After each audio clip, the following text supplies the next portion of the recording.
What's up, YouTube? Thanks for watching the Flint Striker Outdoor channel. Today I'm going to talk about my Smith & Wesson M&P15, a little bit about what comes with the rifle itself, and some of the things that I've added onto it. So we appreciate you watching in advance, and we'll be right back with the review.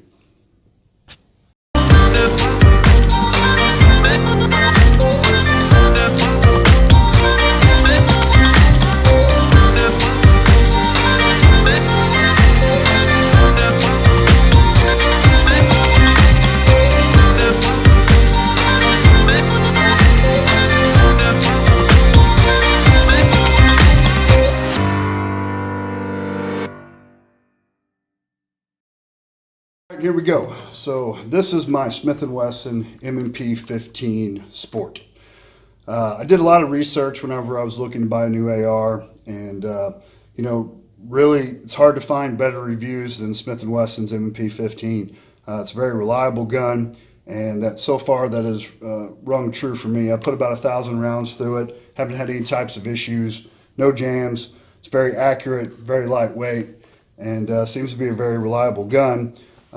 Comparatively with a lot of other options out there, the price point is very fair.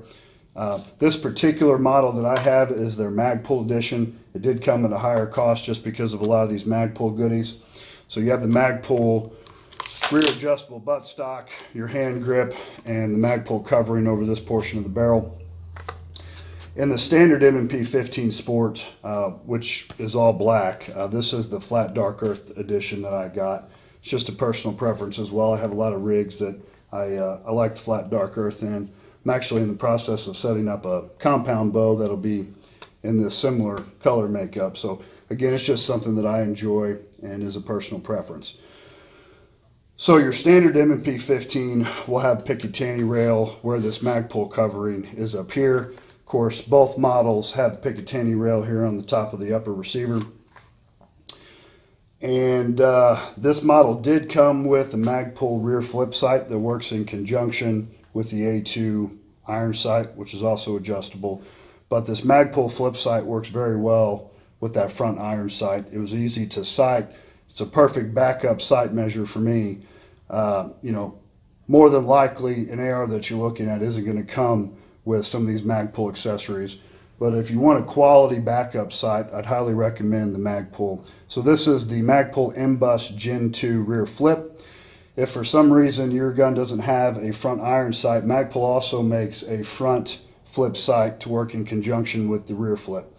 I'll leave a link in the description below for both the rear and the flip. I think if you buy them both together, they save a little bit of money, but there will be a link in the description with the best prices I've been able to find on these MagPul flip sights so far.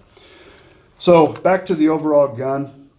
The standard M&P15 Sport, whether it's the standard gun or the MagPul edition, has a 16-inch barrel.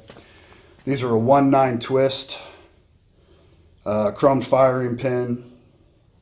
They have a 30-round capacity.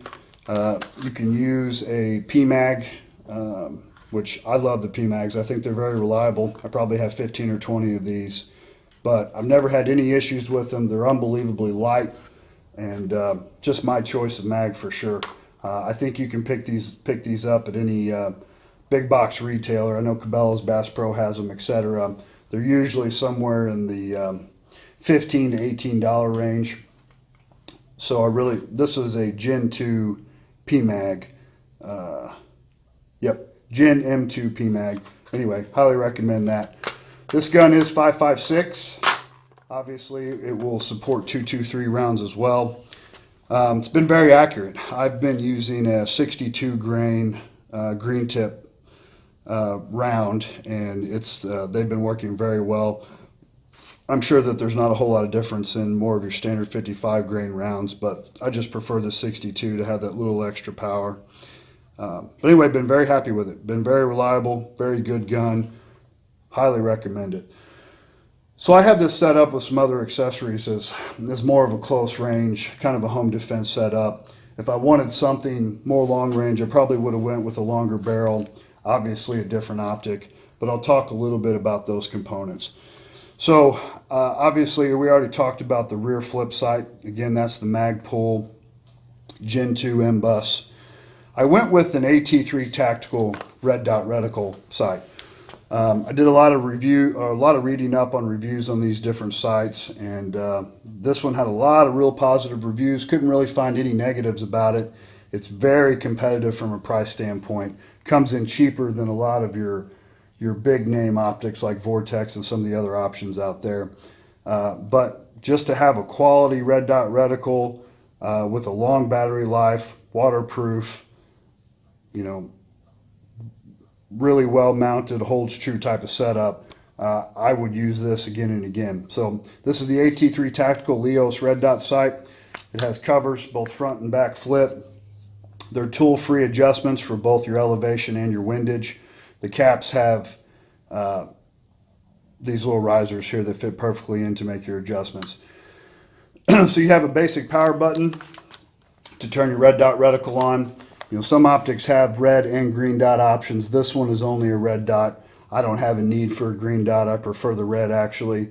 So this is exactly what I needed. So you have a power button, and you have an up and a down, which is simply brightness adjustments. And then you have another power button, which is for this additional laser mount that's here on the side. The laser mount, in addition to the red dot, were both really easy to sight in. Once I got them there, which didn't take long at all, they have held true. I haven't had to make any adjustments. And again, I probably put about 1,000 rounds through the gun since I originally sighted in these optics. One of the things that I really like about this AT3 Tactical's scope, bear in mind this doesn't have any kind of magnification, so this is a short range setup, which is what I was going after. One of the things I really enjoy about this setup is that it comes with this standard riser. So this riser is actually built onto the scope, but it's the perfect height, and it works really well in conjunction with the MagPul flip sight. In the event of a failure, whether there was a battery loss and I didn't have a battery available, especially in a emergency situation, this rear flip MagPul sight in conjunction with the front iron works perfectly through this optic. It's just the perfect height. I can get on sight with this rear flip. I can get on target very quickly and wouldn't even be concerned about having to remove this front optic in a situation where it came to that. So I like the way that's set up. So these in conjunction with each other, I do recommend.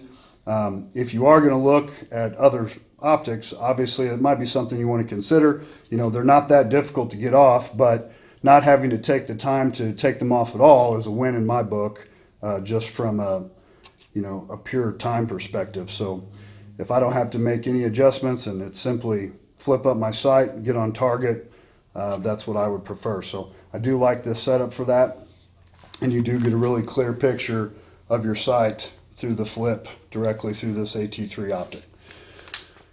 So the AT3 optic, I'll also leave a link in the description below if that's something you want to take a look at. I'll leave a link for the best price that I've been able to find on it so far. Another bonus of the AT3 Tactical optics are they have a lifetime warranty. So in the event of a failure, if something goes wrong with the scope, you can get it replaced for free. So I'll never balk about a lifetime warranty on anything. So happy to hear that AT3 is doing that. The only thing I will say is the manufacturer is claiming that their battery life of these optics is about 50,000 hours. I obviously have not been able to put that to the test. 50,000 hours seems awfully extreme to me. That's what's in their paperwork. I guess it could be a misprint, but I really don't see how that's possible. I have used it quite a bit. I haven't had to change the battery yet, but I did buy a backup pack of the batteries for this optic just to have them handy. So, in any optic that relies on batteries, you want to make sure that you have some additional batteries packed away no matter what. And at a minimum, make sure you have a backup option so you're not having a free hand on an open sight. So MagPul flip for that backup measure is the way to go in my opinion. So I also just put a real basic tactical light on the front. This is a streamline tactical flashlight. It's very bright. It's just a simple push button to turn it on and off here on the rear. You can have these wired to a more convenient on-off switch, but for me it's just something else that can go wrong, and it's not something that I felt the need to mess with. So it's not that big of a deal to come up and turn that light on and off, in my opinion. So that's all I did. So whether you go with a streamline tactical flashlight or not, This Izetta mount accommodates a lot of different style tactical flashlights. So these mounts are made specifically for these ARs to lock your flashlight on here. I will leave it as, the other nice thing about Izetta is these are made in the USA. They're very inexpensive. They hold very true. They're sturdy and just a nice component. So if you want to mount a tactical flashlight to your AR, I would definitely recommend picking up an Izetta. I'll leave a link in the description below and where you can find one of those, as well as this light. But again, this will accommodate a lot of different style tactical flashlights. So all in all, that's it. Again, I appreciate you watching. We'll have some more videos coming up soon. We're actually going to go have some fun and put this out in the range, and we'll send you guys, put out a video of us having some fun with it. But very good gun, highly recommended. So just as an overall recap, this is a Smith & Wesson M&P15 Sport, and this was the MagPul edition. MagPul rear flip, AT3 tactical red dot, streamlined tactical light, and an Izetta mount for it. So if you have any questions, leave it for us in the comments section. We appreciate you watching, and we'll see you on the next one.